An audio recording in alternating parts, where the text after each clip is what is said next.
Hello எல்லாருக்கும் வணக்கம். இன்றைக்கி நாங்கள் வந்து கூழ் ஊற்ற போகிறோம். நாங்கள் வந்து வருஷம் ஆடி மாதம் நாங்கள் கூழ் ஊற்றுவோம். அந்த மாதிரி தான் இந்த வருஷமும் நாங்கள் கூழ் ஊற்றுவோம். தனித்தனியாக நாங்கள் உப்பு கூழ், இனிப்பு கூழ் நாங்கள் போயிட்டு ஊற்றுவோம். நீங்களும் கூட வீட்டிலேயே செஞ்சு சாப்பிட்லாம். அது ராகியில் செய்கிறதுனால அதில் நிறையா சத்து இருக்குது.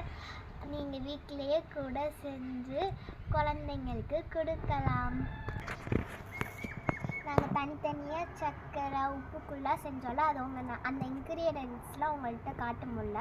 அப்போது நாங்கள் வேலையில் பிஸியாக இருந்தனால உங்கள்கிட்ட வீடியோ எடுக்க முடியல. ஸோ நான் வந்து பார்த்திங்கன்னா இப்போ எப்படி கூழ் செய்யணும்னு நான் சொல்ல போகிறேன்.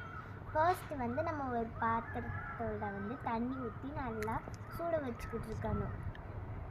நெக்ஸ்ட் வந்து நம்ம என்ன பண்ணணும்னா, ராகி பவுடர் இருக்குல்ல, அதை வந்து பார்த்திங்கன்னா நம்ம வச்சு அதில் வாட்டர் கொஞ்சம் ஊற்றணும். நிறையா ஊற்றிட்டு நல்லா அந்த கட்டி வராமல் நம்ம நல்லா கையை வச்சு நல்லா பிசையணும்.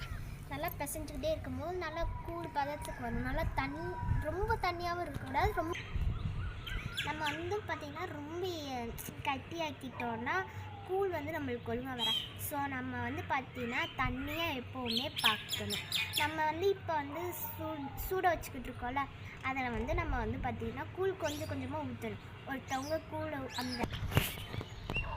இப்போ நம்ம வந்து தண்ணி ஊற்றி பிதஞ்சி வச்சுருந்தோம்ல நல்லா, அதை வந்து பார்த்திங்கன்னா நம்ம சுடு தண்ணிக்குள்ளே ஊற்றிடணும். ஒருத்தவங்க வந்து பார்த்திங்கன்னா அதில் ஊற்றிக்கிட்டே இருக்கணும். இன்னொருத்தவங்க வந்து பார்த்திங்கன்னா கரண்டி வச்சு கிண்டிக்கிட்டே இருக்கணும். இல்லாட்டி வந்து பார்த்திங்கன்னா சீக்கிரமே கூழ் வந்து பார்த்திங்கன்னா அடி பிடிச்சிரும். கிண்டிக்கிட்டே இருக்கணும், இல்லாட்டி கட்டி ஆயிடும். இப்போ நான் வந்து பார்த்திங்கன்னா உங்கள்கிட்ட உப்பு கூழ் எப்படி செய்கிறேன்னு தான் சொல்ல போகிறேன்.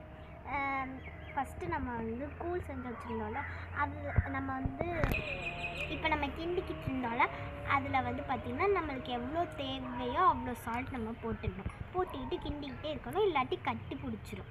நம்ம கிண்டிக்கிட்டே இருக்கணும். அப்போது வந்து பார்த்திங்கன்னா கொஞ்சம் நேரம் கழித்து அந்த ராகி கலர் வந்து சேஞ்ச் ஆகிடும். நம்மளுக்கே ஒரு நல்லா ஸ்மெல் வரும் சூப்பராக. அப்புறமா நம்ம என்ன பண்ணணும்னா, அதை இறக்கி வச்சுட்டு பெரிய வெங்காயம் இல்லாட்டி சின்ன வெங்காயம், உங்களுக்கு என்ன வெங்காயம் விருப்பம் இருக்கோ அந்த வெங்காயத்தை பொடியாக கட் பண்ணி போட்டுறணும்.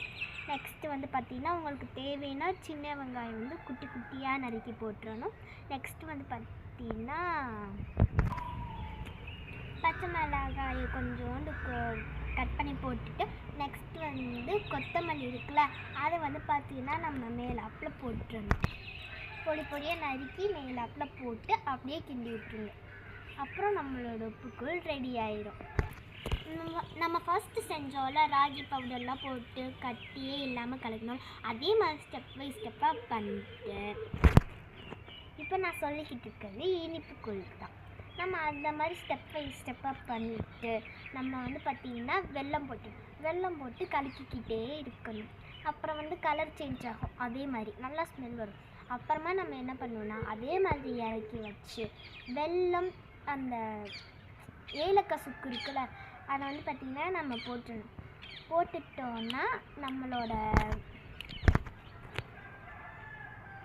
ஏல சுக்கு அந்த தேங்காய் பூ இருக்குல்ல, அதெல்லாம் நல்லா மேலாப்பில் போட்டு நல்லா கிண்டினோன்னா நம்மளோட இனிப்பு கூழும் ரெடி ஆகிடும். அப்புறமா நாங்களும் வந்து பார்த்திங்கன்னா கோயிலுக்கு போயிட்டு நாங்கள் வந்து பார்த்திங்கன்னா எல்லாருக்கும் நாங்கள் கொடுத்துட்டு வந்துட்டோம்.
பண்ணிட்டு பாருங்கள்.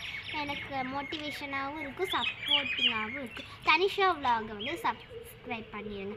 இதோடு இந்த வீடியோ முடிஞ்சிருச்சு. லைக் பண்ணுங்கள், ஷேர் பண்ணுங்கள், சப்ஸ்கிரைப் பண்ணுங்கள். மறக்காமல் பக்கத்தில் உள்ள பெல் ஐக்கானே பாய்.